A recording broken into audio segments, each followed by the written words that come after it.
January, precisely 19th of January, 2024. This is June. 19th of January, 2024. We had a meeting under IPAC, Interparty Advisory Council, IPAC. In that meeting, we met with the commission, the chairman, at the residence, their office. And the issue of local government election was one of the issues we confronted the chairman with. And the chairman told us that today, he was ready. But that he's needing, of course, you know that they are being funded by the states. And most of the things they do, they are not independent as we all think they are. That they need the enablement. That the governor has not called them. That they are aware the chairman of the commission is a retired judge. He knows the law. That they are aware of what the constitution, the law has said on local government election. And that they are ready, but they need the express enablement and permission from the chief executive. And when we left the meeting ground, as we just stepped out, the press engaged me. And of all the things we discussed, I highlighted the issue of local government, conduct of local government election. Within the extant laws of the state, I wasn't saying that they should go and bring anybody from outside. I said within the extant laws of the state. And I recall that the pressman asked me, how prepared this call that you're making, how prepared is your party? And I told the reporter, I said that APC will clinch 319 of the councillorship seats and 23 of the local government seats in Rivers State. I said so. I made that boast. It was not empty because I knew the strength of the APC, especially when we took it away from social club status to a political party. I knew. I was talking from facts and figures. Now, what is going on? What is going on in the states? Recall too that we said, look, this state is sitting on the keg of gunpowder. This state is sitting on the keg of gunpowder. It just requires a little spark, and everywhere will go aflame. What is happening today? When we said all that, they say, oh, we are just criticizing, we see nothing good about the administration and blah, blah, blah. But were we right? The answer is yes. We have gotten to plenty stages on this matter. Even got to the point, now the problem again, I will ask people, I'll put before you, is what was the reason for the governor to refuse to conduct local government election? The answer they gave is that there were some political tension. Political tension did not stop them from moving from one local government to 23 local government in the name of Thanksgiving. Political tension, as it were, as they used as excuse, did not do anything to stop their movement from one local government to the other. But it was political tension that for them, it stopped the conduct of local government election. When we raised that issue, the local government chairman didn't oppose us. They are aware that their tenure expires on the 17th of June. They didn't oppose us. There was no reason for the opposition anyway. But the governor made himself and the state vulnerable. Now we are susceptible to attacks. I want to use your opportunity to absorb APC members in Rivers State. We are not part of the ongoing war in Rivers State. We are not. I will also absorb the innocent residents of Rivers State, people who have come here to do business, to fend for themselves and put food on their tables. I want to say that we are also absorb the innocent citizens of Rivers State. They are not part of the war. The war is Governor Siminalayi versus Governor Siminalayi. That is the war in Rivers State as we speak. The governor is unteachable. He's unteachable. He does not take counsels. If the president of the Federal Republic of Nigeria, in a well-constituted meeting with the best serene atmosphere, will advise him, including the fact that caretaker, that nomenclature called caretaker in local government should not be encouraged. The president warned. If he disobeyed Mr. President, who else will you teach? Who else will teach him? He disobeyed number one citizen. Please, who else? Again, he also said in one of his briefings that Rivers elders were stupid, that they lacked the moral and political imperatives, that they were just there for the highest bidder. Are you people not aware that he said that Rivers elders were just a ping-pong? When you press them, when you give money. So who will now come to our rescue? I want to use this opportunity to make this demand. It is too late to cry when the head is off. When you are crying over a split milk, what will you do with it? It is proper right now that we are able to assuage this very ugly scenario before the state will go aflame. You can see the way they are going. They have unleashed non-state actors and they brandish guns without restrictions. Yesterday, three people called me, innocent people, that after they did what they did in Falga, they were all passing. They were going to do their business. If you see, you need to see, I posted on our platform. Those are innocent Nigerians. They had no business in the local government at all. They were just passing by. Give me your phone. And you say, how, why? Why? Knife. Innocent people. Give me money in your pocket. Why are you doing this now? Why? The boys have been let loose. The drugs have been let loose. How would they tame them? You will see the level of criminality in the state will be so unthinkable and unimaginable. You have let them out. I remember that song, who let the dogs out? Whom? That's what is on in Rivers State. And I asked that vehemently as a party, that because the war in the state today, now take this this land again. The Supreme Court is on the matter of local government autonomy, on the matter instituted by the federal government, the Attorney General and Minister for Justice. The sides have been taken for and against, and the Supreme Court had reserved judgment on the matter. And in that disposition of the federal government, they are talking about autonomy of the local government. They are talking about the incessant and the criminal ways that local government chairmen are removed at the whims and caprices of the governors. Those are the issues in contention. That matter is about to be delivered by the Supreme Court. And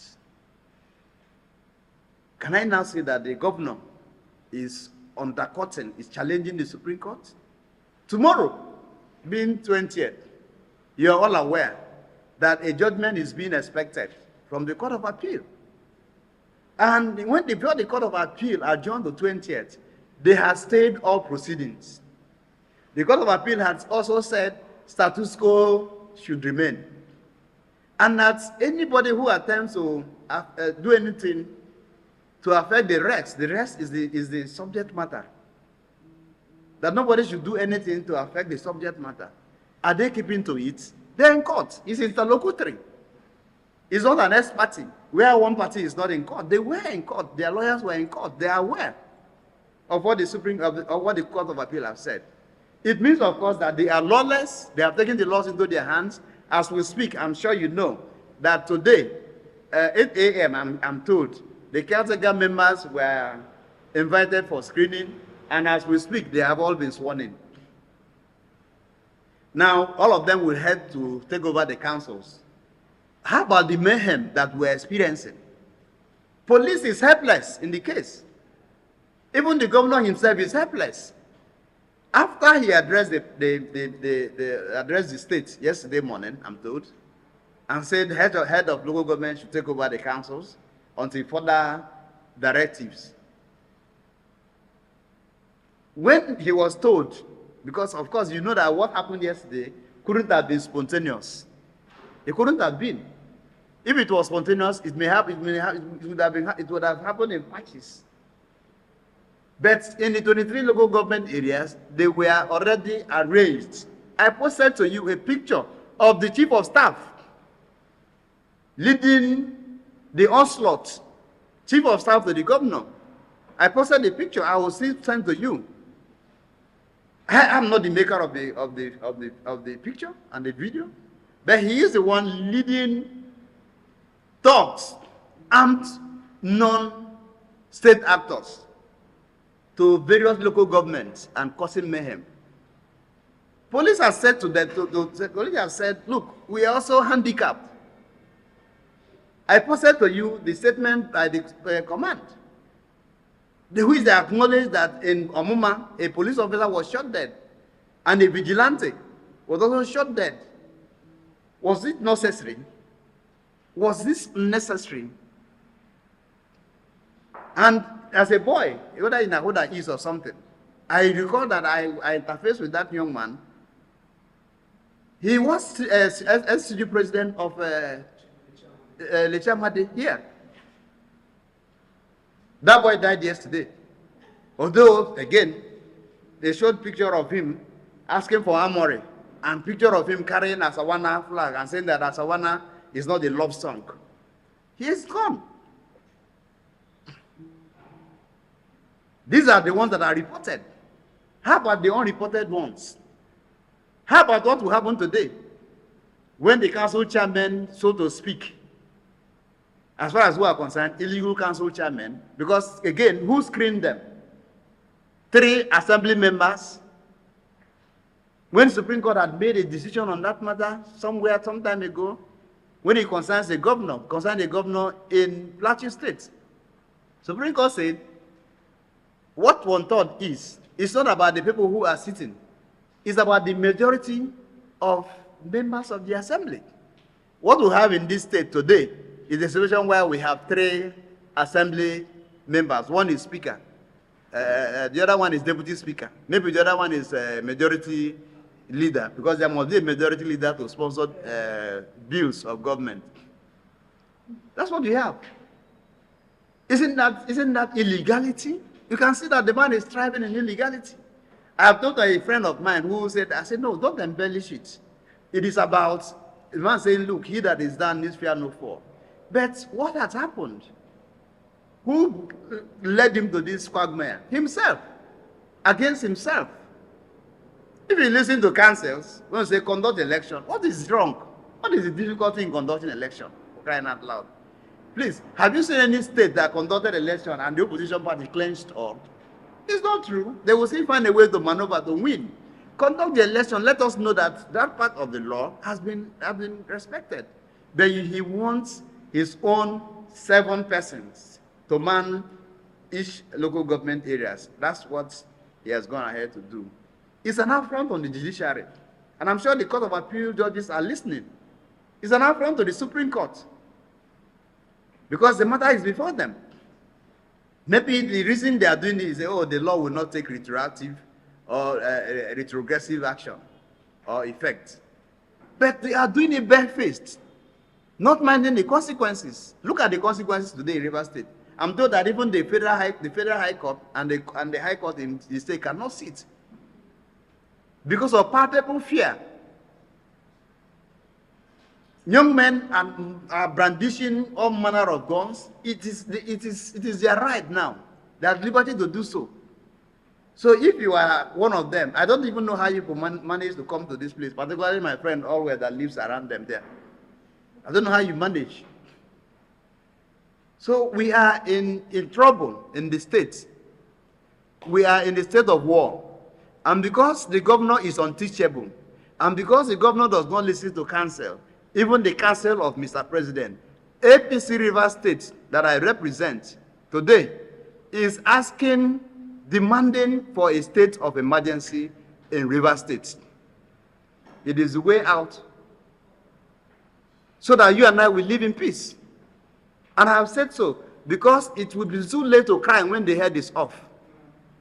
The reasons for war, full-blown, the indices of war, full-blown, are palpable, they are clear.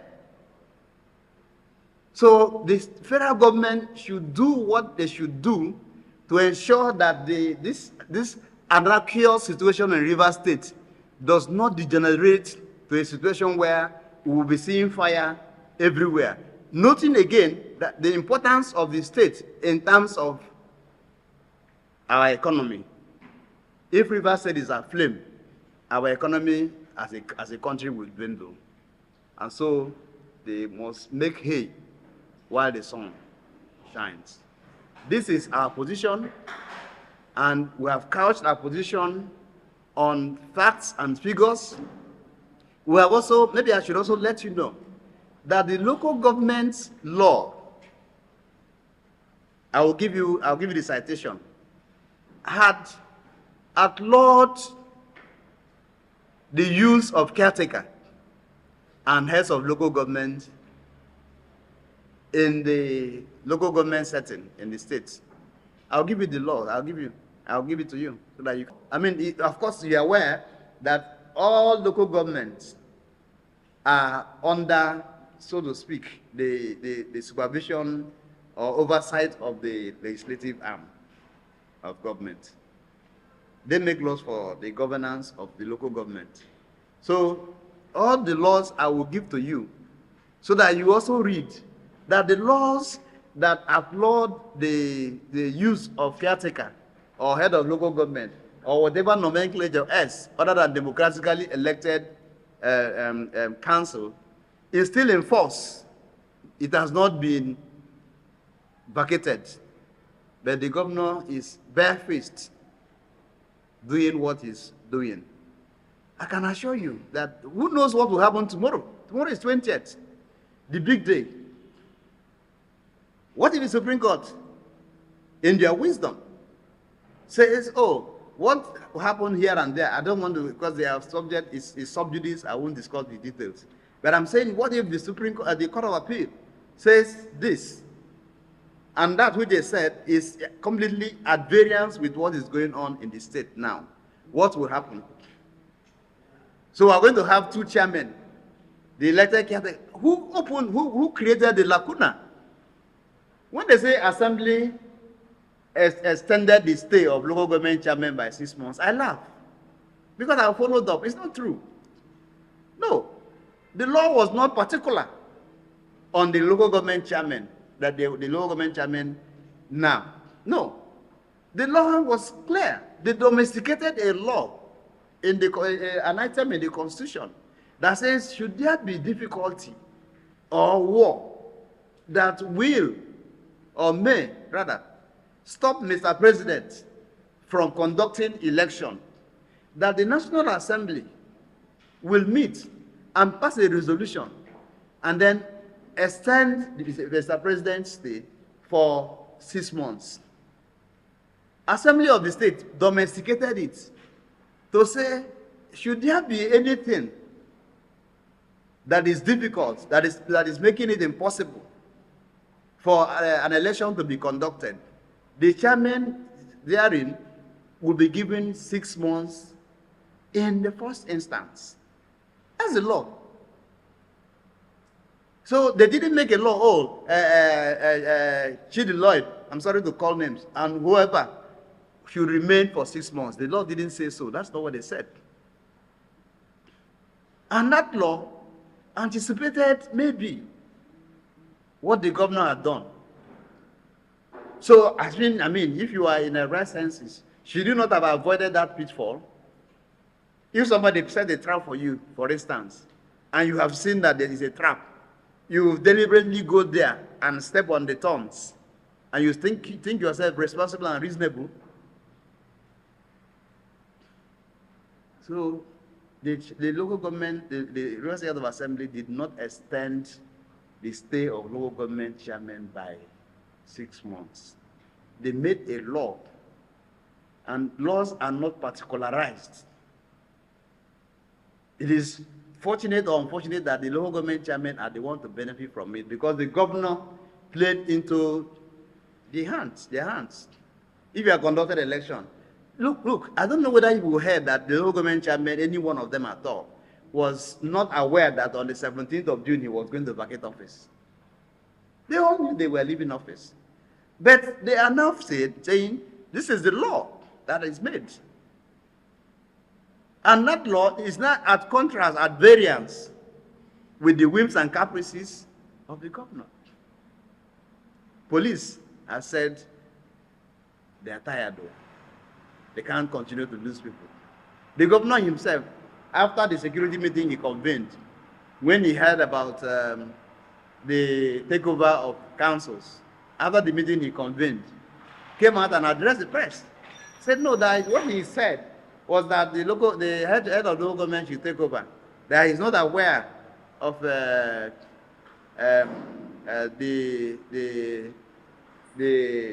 takeover of the councils by his supporters. And to see how a governor talks, in that release, he was talking. The governor said that he's aware. Let me quote him or paraphrase him. Let me say this. This is Governor Fubara now. Let me say this. I am aware that plans are being made to arrest my supporters who are protesting. But I must say that they are innocent, that before you arrest them, that you arrest them through him. I don't know whether he was listening to it. I will play to you so that you see. And he said that the enemy, you know that the enemy, a father, has identified enemies in his house, not external enemies in his house. Governor Fubara is not fit. When this trouble that he has caused will come full blown, he will run away. He can't stand it. I can be sure of that. And so the best bet for Rivers State as we speak today is a state of emergency. Let the army be deployed to take over strategic places. Let this moribund and exponential government be sent to the abyss, and let Rivers State have a sigh of relief again. Otherwise, we'll be crying when the head is off. Thank you. I'll take your question.